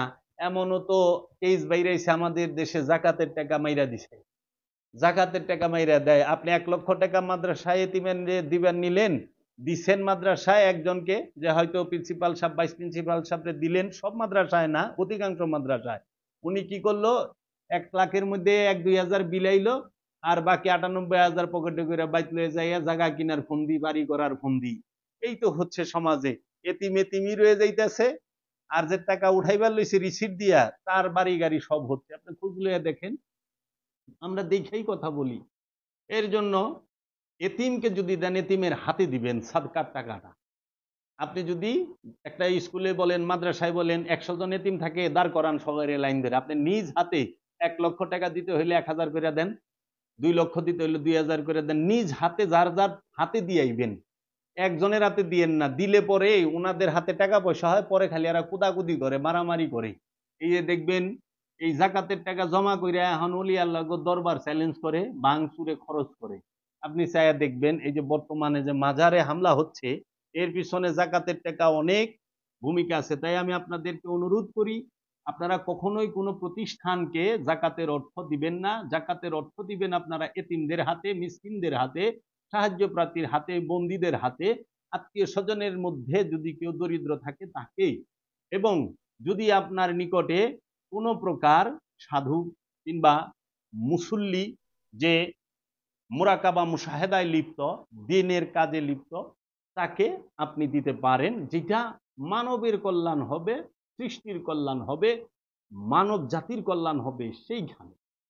আর যাকাত এই বিষয়টা আমার মনে হয় সবার একটু গবেষণা করা উচিত কোরআনুল কারীম থেকে। আমি কোরআনুল কারীমের প্রতিটা আয়াত আমি তুলে ধরতে পারি যাকাত সম্পর্কে। যাকাত সম্পর্কে যে আয়াতগুলো এসেছে সেই আয়াতগুলো সম্পর্কে স্পষ্টভাবে তুলে ধরা যায়। আমাদের সমাজে যে যাকাতের বিষয়ে আমাদের সমাজে যে প্রচলিত ধারণা সেইটা একটু গবেষণা করা দরকার, এবং সত্যের সাথে মিথ্যাকে মিশ্রণ না করা ভালো। যেটা যা সেটাকে তাই বলা উচিত। আমরা কেন সাদকা হিসাবে এটাকে নির্দিষ্ট করি না? আপনি একটু দেখেন, বাংলাদেশের মানুষ সব জায়গায় সব সময় যাকাত দেওয়ার উপরে থাকে। যদি মাল হয়, আপনি খেয়াল করে দেখেন, বাংলাদেশের মানুষ যদি ঘর থেকে বের হয়, গাড়িতে ভিক্ষুক দাঁড়ায় রয়েছে, স্ট্যান্ডে ভিক্ষুক দাঁড়ায় রয়েছে, রাস্তার মোড়ে ভিক্ষুক দাঁড়ায় রয়েছে, তারেও প্রতিদিন সাদকা করতেছে। আবার যখন সে বাজারে যায়, মার্কেটে যায়, যে কোনো একটা পণ্য ক্রয় করে, সেখানে ভ্যাট দিতেছে। আবার এই ভ্যাট যখন তিনি আবার রমজান মাস আসে, তখন আবার তারে যাকাত দিতে হইব, যেটা বিশ্বের অন্য দেশে খুব কম দেখা যায়। যে সে প্রতিদিন ভিক্ষুকরে ভিক্ষা দিচ্ছে, মার্কেটে যায় পণ্য কিনে ভ্যাট দিচ্ছে, বছরে তার ইনকাম ট্যাক্স দিতে আছে সরকারে, আবার সে রোজার মাসে যাকাতও দিতে আছে। মানে দেওয়ার আর শেষ নাই। অন্য সমস্ত রাষ্ট্রে ইনকাম ট্যাক্স নিলে সেইখানে আর এক্সট্রা ভাবে অর্থের যাকাত নেয় না। আর আমাদের দেশে ভিক্ষাও নেয়, সরকারে ইনকাম ট্যাক্সও নেয়, আবার পণ্যের উপরে কাপড়ের উপরে ভ্যাটও নেয়, আবার রোজার মাসে যাকাতও দেওয়ান লাগবো। দিবি না যাবি কোথায়? যা আছে সব দে, আমাগো খালি দিয়া দে, এইরকম হাল। এবং আপনাকে আরেকটু বিষয় আমি যদি দেখি, যে এই কোরআনুল মাজিদে যাকাত সম্পর্কে, কোরআনে সলাতের সাথে যাকাত কথাটা কতবার এসেছে এবং কোন কোন সূরায় এসেছে, কোরআনের আয়াতের তাহার দলিল। এই সলাতের কথা কোরআনে ৮২ বার এসেছে, সালাতের সাথে যাকাতের কথা এসেছে কোরআনে ২৫ বার, মোট এসেছে ৩২ বার। ৯টি মাদানী সূরা ও ৫টি মাক্কি সূরা, ৯টি মাদানী সূরা এবং ৫টি মাক্কি সূরায় যাকাতের কথা আসছে। এখন জিজ্ঞেস করি, সর্বপ্রথম ইবাদতের নাম যদি জিগায়, বলে যে সালাত। তো ৫টা মাক্কি সূরার মধ্যে যাকাতের কথা আসছে। তো মক্কায় থাকা অবস্থায়ও যাকাত দেওয়ার কথা ছিল। এখন আমি আপনাদের আশ্চর্যমূলক ২-৩টা দলিল দেই, আপনারা সংগ্রহ করে নেন এবং আপনাদের কাজে আসবে। সেইটি হইল, আপনারা একটু খেয়াল করেন, যাকাত শুধু আমাদের মুসলমানদের জন্য, এই ইসলাম ধর্মের অনুসারী আমরা যারা, যে ১৪৫০ বছর ধরে দয়াল রাসূল সাল্লাল্লাহু আলাইহি সাল্লামের আগমনের পর থেকেই শুরু, নাকি আগেও ছিল? যাকাত সর্বসময়ে সকল নবীর বেলায় ছিল। সলাত এবং যাকাতের কথা, সলাত এবং যাকাতের কথা অন্য অন্য নবীদের বেলায়ও ছিল। তা আমরা মুসলমানরা যদি এই মহানবী মুহাম্মদ সাল্লাল্লাহু আলাইহি ওয়াসাল্লামের উম্মতেরা যদি শতকরা ২.৫ টাকা যাকাত দেই, তাহলে পূর্ববর্তী নবীদেরকে, নবীগণ এবং তাহার উম্মতেরা কি যাকাত দিয়েছেন? প্রশ্ন আসে যে পূর্ববর্তী নবী রাসূলগণ কোন সালাত করেছেন এবং কোন যাকাত দিয়েছেন, সেইটার পূর্ববর্তী নবীগণদের উম্মতেরা কোন সালাত করেছেন এবং কোন যাকাত দিয়েছেন, তাহলে অবশ্যই সেটি দায়েমি সালাত এবং নফসের যাকাত, মালের যাকাত নয়। পূর্ববর্তী নবীগণও যে যাকাত দিয়েছেন এবং তাহারাও যে সালাত করেছেন, সেই সম্পর্কে আপনাদেরকে আমি ২-১টা দলিল কোরআন থেকে দেই, আপনারা একটু খেয়াল করেন। এখন এই মালের যে যাকাত, ইনকাম ট্যাক্স, সম্পদের উপরে কর, এইটার চালু হইল কবে থেকে? এইটার চালু হইল হযরত আবু বকর সিদ্দিক রাদিয়াল্লাহু তাআলা আনহুর জমানা থেকে। আল্লাহর রাসূল রাহমাতাল্লিল আলামিনের পর্দা গ্রহণের পর থেকে আবু বকর সিদ্দিক খলিফা হওয়ার পরে এই জাকাত মানে মালের জাকাত, ইনকাম ট্যাক্স শতকরা 2.5% এই প্রথা চালু হইল। এবং এই ইনকাম ট্যাক্সকে কেন্দ্র করেই আওলাদে রসুলের প্রথম যিনি আওলাদ, তিনি মা ফাতেমাতুজ জাহরা আলাইহিস সালাতু আসসালাম শাহাদাত বরণ করেন। মা ফাতেমা আলাইহিস সালাতু আসসালামের শাহাদাতের সাথে এই ইনকাম ট্যাক্সের একটা সম্পর্ক আছে। সেইটা কি, যখন এই ইনকাম ট্যাক্সটা চালু করা হয় আবু বকর সিদ্দিক রাদিয়াল্লাহু তাআলা আনহুর আমলে, সেই আমলে অনেকে মানে মুসলমানদের মধ্যে, রসুলের সাহাবাই কেরামদের মধ্যে অনেকে মাইনা নেয় না। যারা মানে না তাদেরকে কঠোর হস্তে দমন করে। এর মধ্যে মাওলা আলী কারামাল্লাহু ওয়াজহু তিনি এইটার সম্পর্কে ভালো মন্দ কোনো কিছুই বলেন নাই, যার কারণে মাওলা আলী কারামাল্লাহু ওয়াজহুকে গ্রেফতার করে এই খলিফার প্রাসাদে, খলিফার এই যে মাকতাব সেখানে আনার জন্য, খলিফার যে ভবন সেখানে আনার জন্য কিছু লোক, শতাধিক লোক পাঠানো হয়েছিল। সেই সময় মাওলা আলীকে গ্রেফতার করা নিয়ে যে খবরটা আসে, সেই খবরে যখন মা ফাতেমাতুজ জাহরা মদিনার মাওলা আলীর ঘরের, মা ফাতেমার ঘরের দরজা লাগায়া দেয়, সেই দরজাটাকে যখন বাহির থেকে নক করা হয় যে খোলেন, খোলা হয় না। মা ফাতেমা তিনি দরজা বন্ধ করে দরজার মধ্যেই ভাবে পিছন দিয়ে দাঁড়ায় থাকেন। ওই সময় মা ফাতেমা ছিল গর্ভবতী, পেটে বাচ্চা ছিল।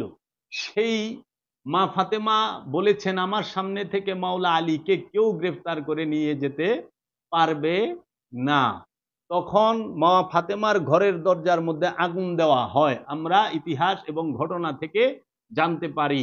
যখন সেই দরজার লোহাগুলো কাঠ থেকে ফুটে যায়, তখন দরজায় আঘাত করে সেই দরজাটি মা ফাতেমার উপরে পড়ে যায়, পিঠের উপরে, এবং ওনার পেটে উনি ব্যথা লাগে, আঘাত লাগে, এবং পাঁজরের হাড় ভেঙে যায় এবং হাত ভেঙে যায়। তখন মা ফাতেমার গর্ভের যে সন্তান ইমাম মহসিন, তিনি শহীদ হন।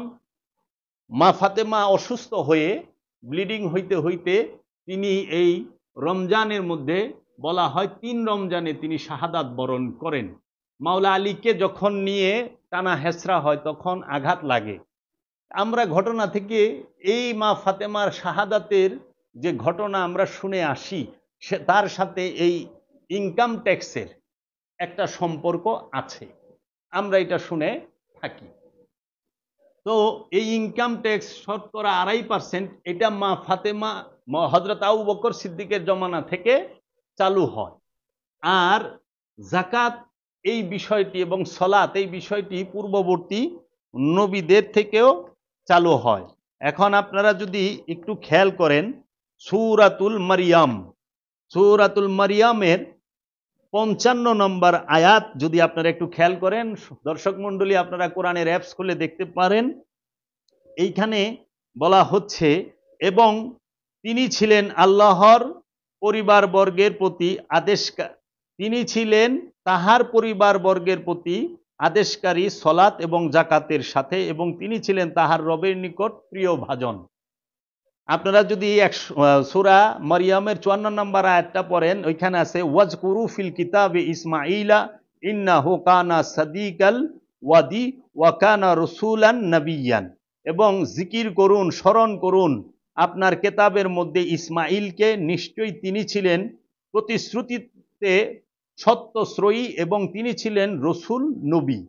তারপরে 55 নম্বর আয়াতে বলা হচ্ছে ওয়া কানা ইয়ামুরু আহলাহু বিসসালাতি ওয়াজ যাকাতি ওয়া কানা ইনদা রাব্বিহিম মারদিয়ান, এবং তিনি ছিলেন তাহার পরিবারবর্গের প্রতি আদেশকারী সলাত এবং যাকাতের সাথে, এবং তিনি ছিলেন তাহার রবের নিকট প্রিয় ভাজন।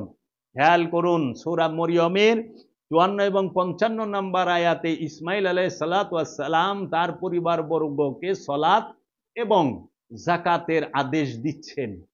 তার পরিবারবর্গ, রসুলের পরিবারকে, রসুলের মুরিদ এবং পরিবারের লোকজন, তার স্ত্রী সন্তান, এরা এই তাদেরকে সলাত এবং যাকাতের কথা বলতেছেন। ইসমাইল নবী কত % যাকাত দিছেন, কোন মালের যাকাত দিছেন, কিসের যাকাত দিছেন, একটু খেয়াল করেন। সেই সময় কিসের জাকাত দিত? তাহলে পূর্ববর্তী নবীদেরও জাকাতের কথা কোরআনে আছে। আসেন আরেকটা দলিল দেই, আপনারা যদি একটু খোলেন সূরাতুল মায়েদা, সেই সূরাতুল মায়েদার মধ্যে সূরাতুল মায়েদার 12 নম্বর আয়াত খোলেন, সেইখানেও দেখবেন বনি ইসরাইলদেরকে যাকাত এবং সালাতের কথা বলা হয়েছে। একটু খেয়াল করেন, সূরাতুল মায়েদার 12 নম্বর আয়াতে বলা হচ্ছে, এবং অবশ্যই আল্লাহ বনি ইসরাইলদের হইতে অঙ্গীকার গ্রহণ করিয়াছিলেন, এবং আমরা তাহাদের মধ্য হইতে 12 জনকে সর্দার করিয়া পাঠাইলাম, নিযুক্ত করিলাম। এবং আল্লাহ বলিলেন যে নিশ্চয়ই আমি তোমাদের সাথেই আছি, যদি তোমরা সলাৎ কায়েম করো এবং জাকাত আদায় করো এবং আমার রসুলগণের প্রতি ঈমান আনো এবং তাহাদেরকে সম্মান করো এবং আল্লাহকে কর্জে হাসানা প্রদান করো, তাহা হইলে অবশ্যই আমি তোমাদের পাপসমূহকে মিটাইয়া দেব এবং অবশ্যই আমরা তোমাদেরকে জান্নাতে দাখিল করাইব, যাহার পাদদেশ দিয়া নহরসমূহ প্রবাহিত রহিয়াছে। সুতরাং উহার পরও তোমাদের মধ্য হইতে যেই ব্যক্তি কুফরি করিবে, সুতরাং সে সরল পথের পরিবর্তে গুমরাহিতে লিপ্ত হইবে। সূরা মায়েদার 12 নম্বর আয়াতে বনি ইসরাইলদের থেকেও অঙ্গীকার গ্রহণ করছে আল্লাহ যে তোমরা সলাৎ কায়েম করবে এবং জাকাত আদায় করবে। তাহলে বনি ইসরাইলরা কোন সলাৎ করতো? ওয়াক্তি 5 ওয়াক্ত নাকি দায়মি? ইসমাইল নবী পরিবারবর্গকে এবং তার উম্মতদেরকে সে কোন সালাতের আহ্বান করছে? 5 ওয়াক্ত না দায়মি? এর জন্য দায়মি সালাতের শুরু বাবা আদম থেকে এখন পর্যন্ত এই দায়মি সালাতের কথা কোরআনে স্পষ্ট আসছে। আর এই নফসের জাকাতের কথাও বাবা আদমের জমানা থেকে নিয়ে এই পর্যন্ত এবং কিয়ামত পর্যন্ত চলবে। তো যাহারা এই বলে দায়মি নামাজ বলতে কোনো নামাজ নাই, তারা কোরআনকে অস্বীকার করে, তারা কোরআনের হুকুমকে অস্বীকার করে। কারণ কোরআনে স্পষ্ট সূরা মারিজের 23 নম্বর আয়াতে আল্লাহ বলেছে আল্লাযিনা হুম আলা সলাতিহিম দায়মুন, তারাই মুসল্লি যারা সর্বক্ষণ রবের সাথে সংযোগ যোগাযোগের সলাতের মধ্যে অবস্থান করে। তাহলে আপনারা এখানে পাইলেন আমি দলিল ছাড়া কথা বলি না, আমি আজগবি শরীফ থেকে কথা নিয়ে সেইখানে ধাক্কায়া যেইখানটা ডুববে না সেইটা, আর স্বার্থের জন্য বলি না। স্বার্থের জন্য সত্যকে ঢেকে রেখেছে, স্বার্থের জন্য সত্যকে ঢাকা হয়েছে, স্বার্থের জন্য সত্যকে মূলকে অনুষ্ঠানের সাথে মিক্স করে একাকার করে দেওয়া হয়েছে। ওয়াক্তি নামাজের প্রচার হয়েছে, দায়মি নামাজের প্রচার হয় নাই। ওয়াক্তি সলাতের প্রচার হয়েছে, দায়মি সলাতের প্রচার হয় নাই। কেন হয় নাই? কারণ ওয়াক্তি সলাতের সাথে ইমাম সাহেবের চাকরি জড়িত, ওয়াক্তি সালাতের সাথে অনেক প্রকার আর্থিক এবং স্বার্থের লেনদেন আছে।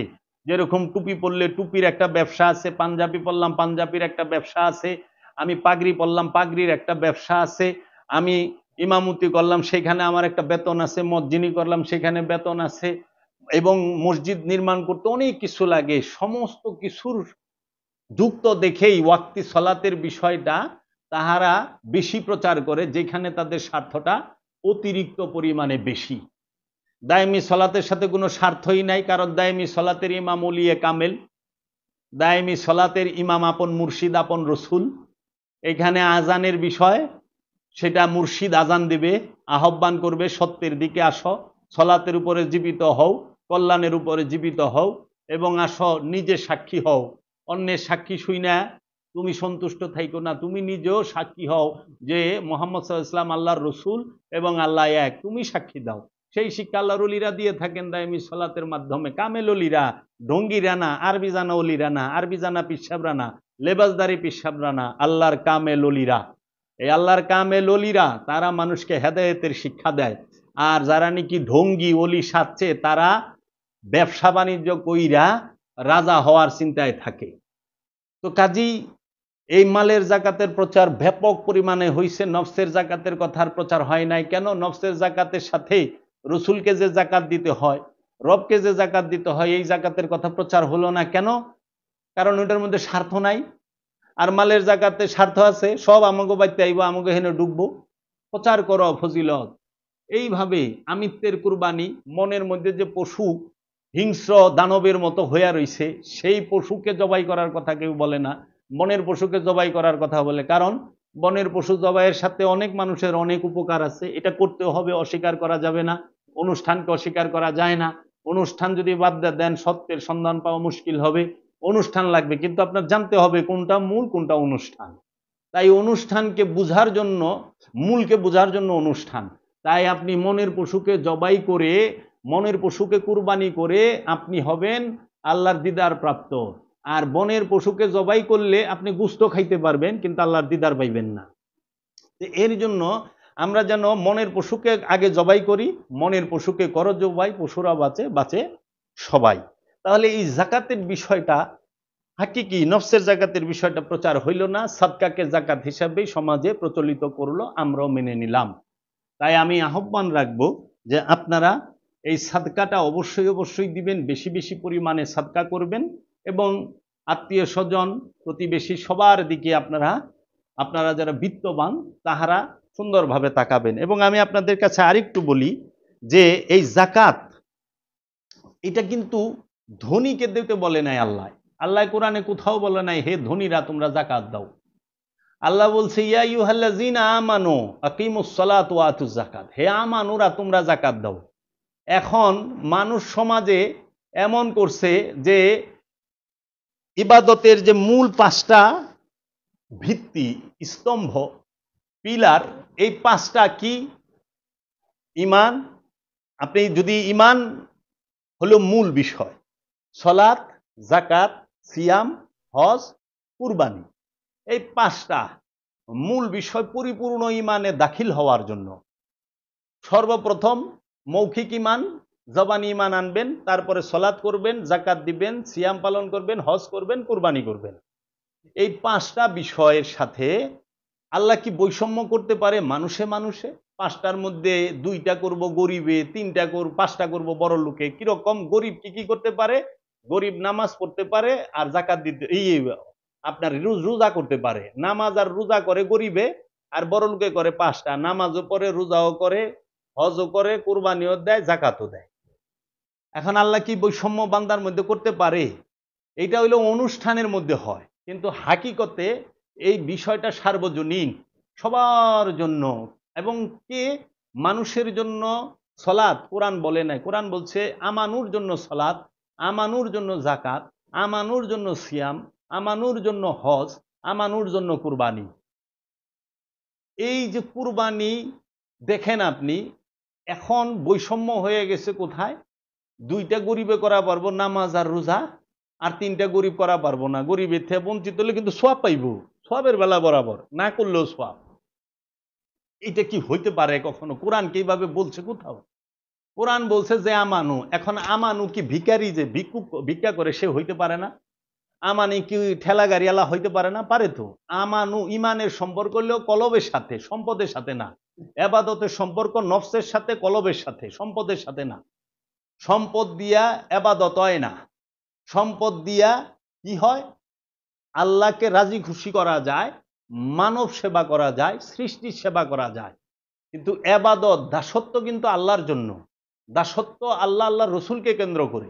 এর জন্য আপনি সিয়াম সালাত করবেন রসুলের সাথে, রবের সাথে, যাকাত দিবেন রসুলকে এবং রবকে, আপনি এই হজ করবেন রসুল এবং রবের কে কেন্দ্র করে, এবং আপনি কুরবানি করবেন রসুল এবং রবকে কেন্দ্র করে, এবং আপনি সিয়ামও পালন করবেন রসুল এবং রবকে কেন্দ্র করে। যাকাত রসুল এবং রবকে কেন্দ্র করে, রোজা সিয়াম সেটাও রসুল এবং রবকে কেন্দ্র করে, হজ, এই যাকাত যেটা সিয়ামের পরে যাকাত, এই যাকাতও রসুল এবং রবকে কেন্দ্র করে, হজও রসুল এবং রবকে কেন্দ্র করে, কুরবানিও রসুল এবং রবকে কেন্দ্র করে।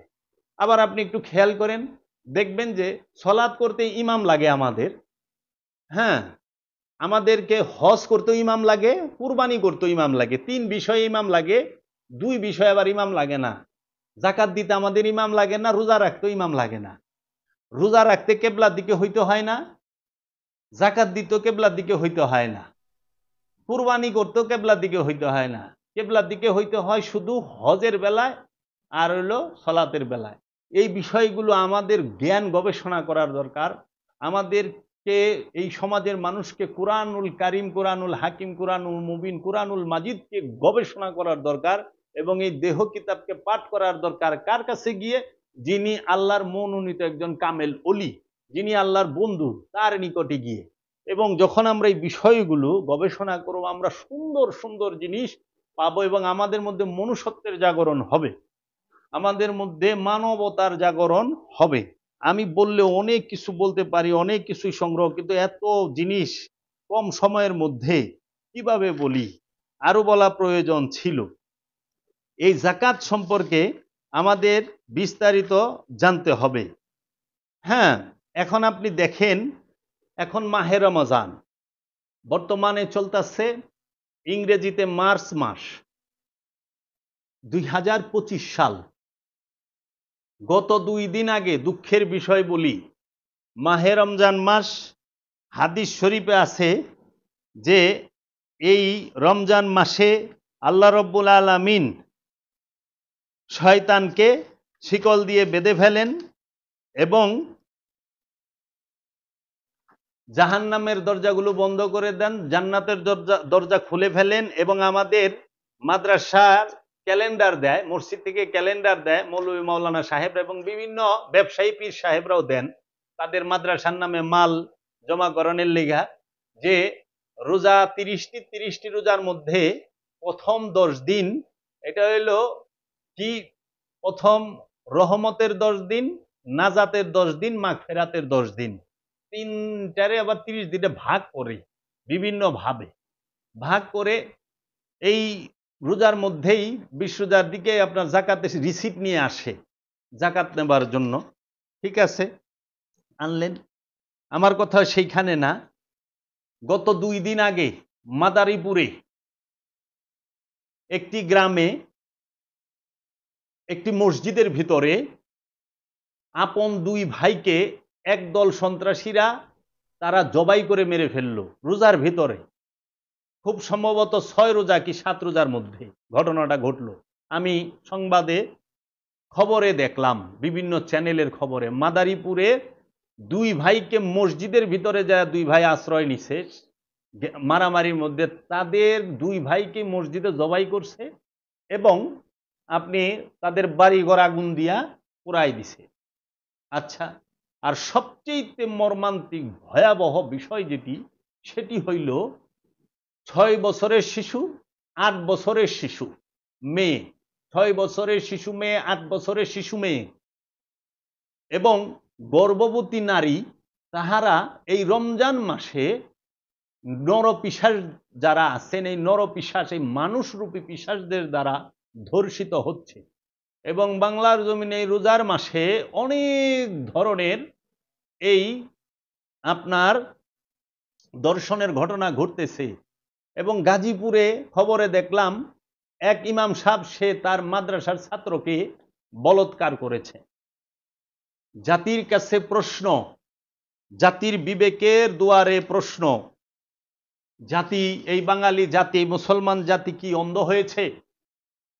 কথিত তৌহিদি জনতা নামে যাহারা এই বিগত 4-5 মাস ধরে বিভিন্ন মাজারে, দরবারে, খানকায় হামলা করলেন, ওলি আল্লাহদের দরবার, মাজার, খানকায় হামলা করলেন, মালামাল লুটপাট করলেন, ধর্মের দোহাই দিয়া ধর্মের নামে অধর্মের কাজ করলেন। সেই তৌহিদি জনতাকে তো দেখলাম না যে দর্শন, এই যে ধর্ষণ করছে শিশুদেরকে, ধর্ষণ করছে গর্ভবতী নারীকে, বলৎকার করতেছে মাদ্রাসার শিক্ষক, মসজিদের ইমাম, মাদ্রাসার ছাত্রকে, তাহার বিরুদ্ধে একটা দিন কঠোরভাবে তাদেরকে প্রতিহত করার জন্য কোনো বক্তব্য দিতে কেন? তাদের জাত ভাইয়েরা জড়িত আছে। এর জন্য এই বাংলার সাধারণ মানুষকে অবশ্যই এইটার বিরুদ্ধে রুখে দাঁড়াতে হবে এবং কঠোরভাবে এই ধর্ষণের যে শাস্তি, এটা ভয়ানক শাস্তি হইতে হবে, যেন ওই শাস্তি দেখলে চিরতরে এরা ভুলে যায়। আমার কাছে কথা, এই জেনা, ধর্ষণ, এই খুন খারাপি, মারামারি, হানাহানি, রক্তপাত, চুরি, ডাকাতি, ছিনতাই, রাহাজানি, এই সমস্ত কিছু শয়তানের কুমন্ত্রণায় করা হয়। এবং যে মাদ্রাসার ইমাম সাহেব গাজীপুরের, গণধোলাইয়ের সম্মুখীন হয়েছিলেন, তাকে পুলিশ জিজ্ঞাসা করেছে যে আপনি বলাৎকার করলেন কেন ছোট শিশু ছেলেকে? তিনি বললেন শয়তানের ওয়াসওয়াসায় করে ফেলেছি, শয়তানের ধোকায় করে ফেলেছি। রমজান মাসে শয়তান তো বান্দা, আল্লাহ শয়তানের শিকল দিয়ে বান্দা রাখছে। আপনারাই সারা বছর ওয়াজ করেন, আপনি ইমাম সাহেবরে যদি শয়তানে ধোকা দেয় মুসল্লির হাল কি হইব? মুসল্লি কি করব? এর জন্য এই বলাৎকার থেকে এই সমাজকে এবং এই ধর্ষণ থেকে সমাজকে রক্ষা করতে হবে এই সমাজের মানুষকেই, এই দেশের জনগণকেই।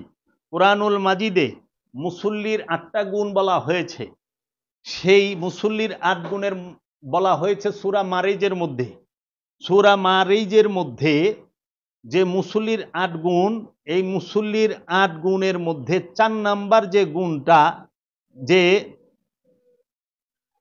এই 5 নাম্বার যে গুণ, সূরা মারিজের 29 নাম্বার আয়াত 5 নাম্বার গুণ মুসল্লির, সেটা হলো ওয়াল্লাযিনা হুম লিফুরুজিহিম হাফিজুন, এবং তাহারা যাহারা তাদের লজ্জাস্থান সমূহের হেফাজতকারী। লজ্জাস্থান হেফাজত করতে হবে যারা মুসল্লি তারা। তাহলে ইমাম সাহেব সে বলাৎকার কেমনে করলো? মাদ্রাসা শিক্ষক, একজন হাফেজ, একজন আলেম, সে কিভাবে বলাৎকার করে, সে কিভাবে বলাৎকারের সাথে যুক্ত হয়? এই কোরআনে সূরা মারিজের 29 নম্বর আয়াতে বলা হয়েছে এবং তাহারা যাহারা তাদের লজ্জাস্থান সমূহ হেফাজতকারী। এই লজ্জাস্থান হেফাজতকারী ছেলে তো পাঞ্জাবি পিন্দা ছিল, লুঙ্গি অথবা পায়জামা পিন্দা ছিল, লজ্জাস্থান তো ডাইকেইয়া ছিল। ইমাম সাহেবরও দিহি পাঞ্জাবি পরা, পায়জামা পরা, টুপি পাগড়ি সব পরা, লজ্জাস্থান তো হেরো ডাকা, কিন্তু বলাৎকার হইল কেমনে? এই লজ্জাস্থান বলতে যৌন অঙ্গ না, এটা হচ্ছে এই দৃষ্টি আর মস্তিষ্ক।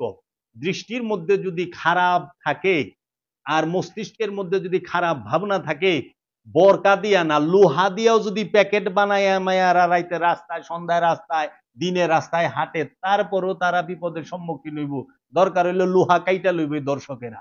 এইরকম এর জন্য আমাদের সমাজে যেন প্রচার করা হয়, লজ্জাস্থান বলতে বলা হয়েছে দৃষ্টিকে আর মস্তিষ্ককে।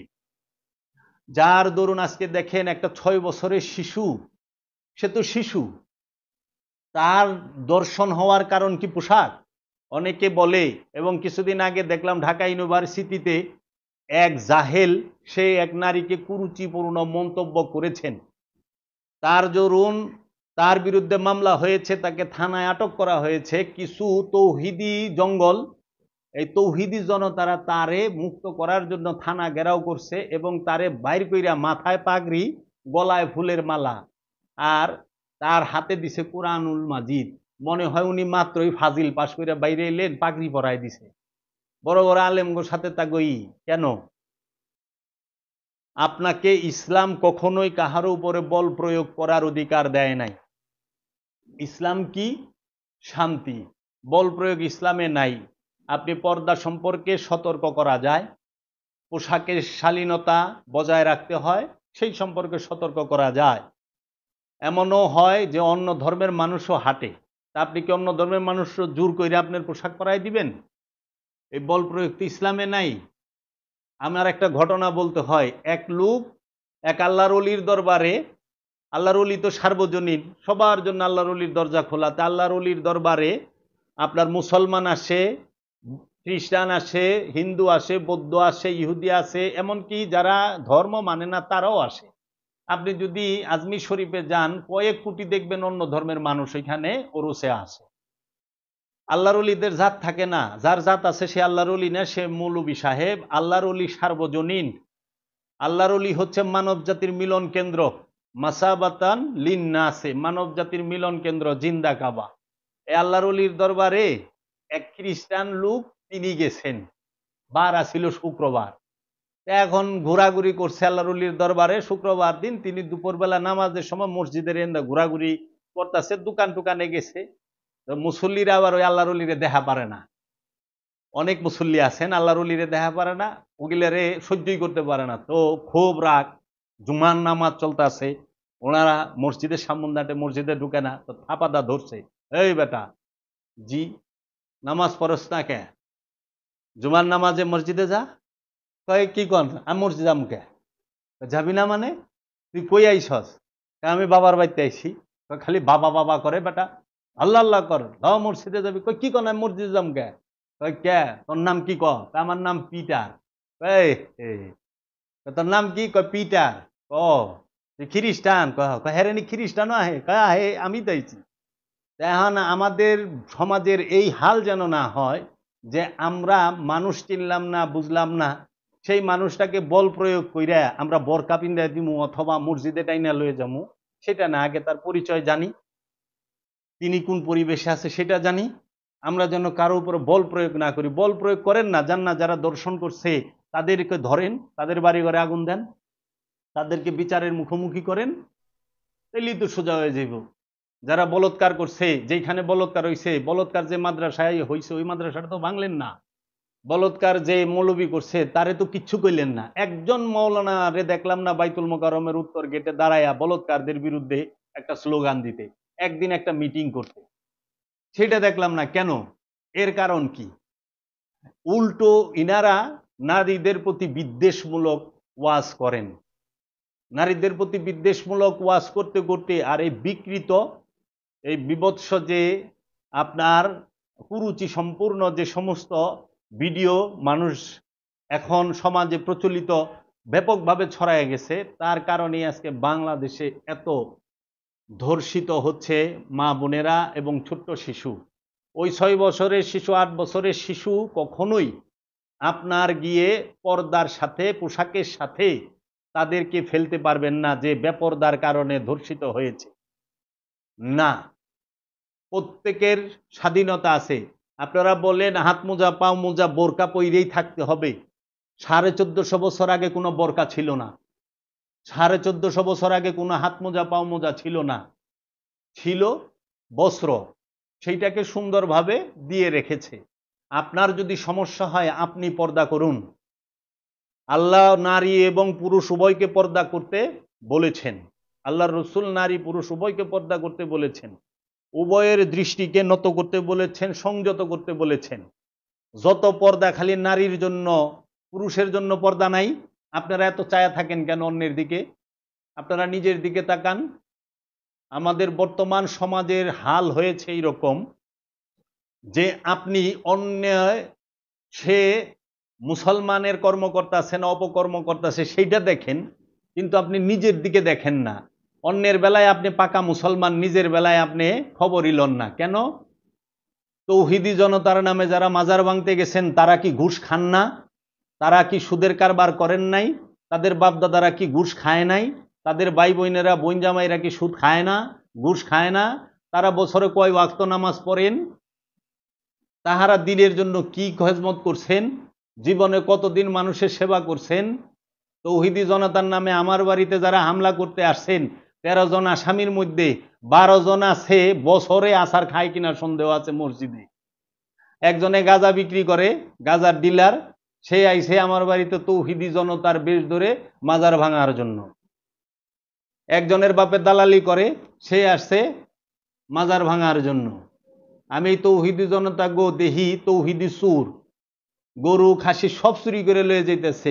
এর বিরুদ্ধে আইনের কঠোর প্রয়োগ হইতে হবে এবং সমাজের মানুষের সোচ্চার হইতে হবে। যেই তৌহিদি জনতার নামে যেন ধর্ম বিরোধী কাজ, শান্তি বিরোধী কাজ, উশৃঙ্খল কর্ম এবং মানুষের প্রাণ নাশ যেন না হয়। সম্পদ জমাকারীর বিরুদ্ধে রুখে দাঁড়ান, মজুদকারীর বিরুদ্ধে রুখে দাঁড়ান। ধর্ষণ যে করে, এই যারা ধর্ষক তাদের বিরুদ্ধে রুখে দাঁড়ান। যারা সুদের কারবার করে তাদের বিরুদ্ধে রুখে দাঁড়ান। যারা মানুষের সম্পদ এবং মানুষের অধিকার হনন করে তাদের বিরুদ্ধে রুখে দাঁড়ান। যারা মানুষের এই মশার মতো, মশা যেরকম মানুষের শরীরে বৈশা রক্ত চুইসা নিল, সার পোকা মানুষের শরীরে বৈশা রক্ত চুইসা নিল টের পাওয়া যায় না, এরকম সম্পদ জানোয়াকারীরা মানুষের নেল দ্বারার মধ্যে চুইসা রক্ত তারা পান করতেছে, চুইসা নিতেছে। মানুষের ঘামের পরিশ্রমের যে মূল্য, ন্যায্য মূল্য গরিবকে দেয় না, তার মজুরিতে ঠকায়, মূল্যে ঠকায়, তার বিরুদ্ধে রুখে দাঁড়ান। ও আপনাদেরকে তো তার বিরুদ্ধে রুখে দাঁড়াইতে দেখলাম না। আপনারা আল্লাহর ওলির বিরুদ্ধে রুখা দাঁড়ান, আপনারা মাজারের বিরুদ্ধে রুখা দাঁড়ান। আপনারা এক গ্রুপ আরেক গ্রুপের বিরুদ্ধে রুখা দাঁড়ান। এই যেন সেই 1450 বছর আগে সিফফিনের যুদ্ধের এবং নাহওয়ানের যুদ্ধ এবং জঙ্গে জামালের যুদ্ধের মতো এক মুসলমান আরেক মুসলমানরে কুবায়া কাটার লেগা ময়দানে আইসা পড়ছে। এই সিফফিনের যুদ্ধে, নাহওয়ানের যুদ্ধে এবং এই জঙ্গে জামালের যুদ্ধে অন্য কোনো ধর্মের মানুষের সাথে হয় নাই, স্বার্থের জন্য হয়েছে, দিনের জন্য না। হক আর বাতিলের হয়েছে। কারবালা আল্লাহর রসুলের আওলাদদেরকে শহীদ করেছে ইয়েজিদের দল স্বার্থের জন্য, ধর্মের জন্য না, দিনের জন্য না, স্বার্থের জন্য। তাই এই স্বার্থবাদীরা সব সময় এই যারা অপরাধী তাদের সঙ্গেই থাকে। আজকে নারীদেরকে বলতে হচ্ছে, আমি দেখতেছি খবরের মধ্যে অনেক বোন তারা ব্ল্যাকার্ড নিয়ে দাঁড়িয়ে আছে এবং বলতেছে আমাদেরকে নয় আপনারা এটার কোনো শক্ত বিচার করেন, আর না হইলে আমাদেরকে আইয়ামে জাহিলিয়াতের মতো মাটির নিচে জিন্দাই পুঁতে ফেলেন।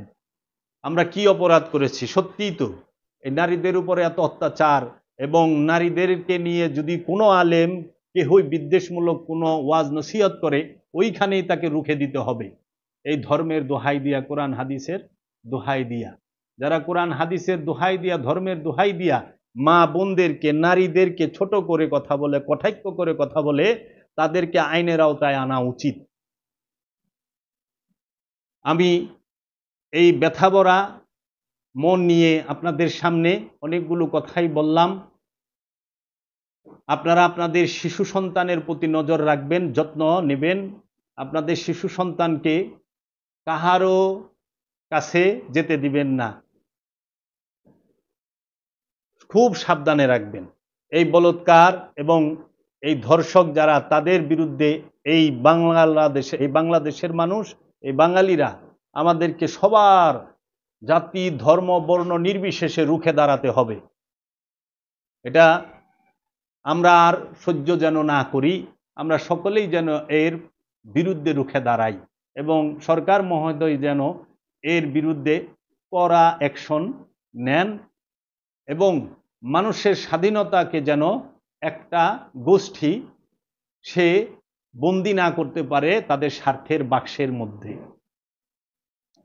আমি আপনাদের সামনে সর্বশেষে একজন মহান আল্লাহর ওলির কালাম আমি পাঠ করব। আমি আপনাদের সাথে আরো অনেক কথা বলতে পারতাম, ভিডিওটি অনেক বড় হয়েছে এমনিতেও। আমি শেষে বলবো, আল্লাহর একজন বিখ্যাত ওলি তাহার কিতাবের মধ্যে লিখেছেন আল্লাহর রসুল সরকার দো আলম মহানবীর সম্পর্কে। আমি এই বাণীটি দিয়েই আপনাদের সামনে থেকে আজকের আলোচনা রাখব। আন্তা নূরুন নূরি ইয়া রসুল আল্লাহ। আল্লাহর হাবিবকে বলতেছেন, আল্লাহর হাবিবের প্রশংসায়, আন্তা নূরুন নূরি, তুমি আমার, তোমার নূর আমারই নূর, ওয়া সিররু সিররি, এবং তোমার সাহায্য আমারই, তোমার রহস্য আমারই রহস্য, ওয়া কানজুল হেদায়াতি, তুমি আমার হেদায়েতের ভান্ডার, ওয়া খাজানুল মারেফাতি, তুমি আমার মারেফতের ভান্ডার, জাআলতু ফাদলাকা মুলকি মিনাল আরশি ইলা মুতাতাসসারা কুল্লুহুম ইয়াতলুবুনা রিজাই, আমি আমার সৃষ্টি থেকে তোমার প্রতি যে অনুগ্রহ নির্দিষ্ট করিয়েছি তা আরশ হইতে তাতাসসারা পর্যন্ত, তার প্রত্যেকেই আমার সন্তুষ্টি কামনা করে। ওয়া আনা আতলবু রিজাকা ইয়া হাবিবি ইয়া মুহাম্মদ ইয়া মুস্তাফা সাল্লাল্লাহু আলাইহি ওয়াসাল্লাম, এবং আমি আল্লাহ কামনা করি তোমার সন্তুষ্টি, হে আমার হাবিব বন্ধু, হে মুহাম্মদ, হে মুস্তাফা সাল্লাল্লাহু আলাইহি ওয়াসাল্লাম। ইয়া মুহাম্মদ ইয়া ইমামে কিবলাতাইন ইয়া শাহেন শাহে মিরাজ ইয়া আসরারে জুল জালাল ইয়া ফকরে আরব ইয়া সরকারে দো আলম ইয়া আবুল কাশিম, তুমি পরিপূর্ণতার একমাত্র ভাণ্ড, পরিপূর্ণতা তোমার ভাণ্ড হতে আগমন করে, পরিপূর্ণতার আরেক নাম কামালিয়াত। उधर चरखे बनी वाले, इधर शक्ले जमी वाले, वहाँ चर्चा मोहम्मद का, यहाँ भी चर्चा मोहम्मद का। अस्सलामु अलैकुम व रहमतुल्लाहि व बरकातहू।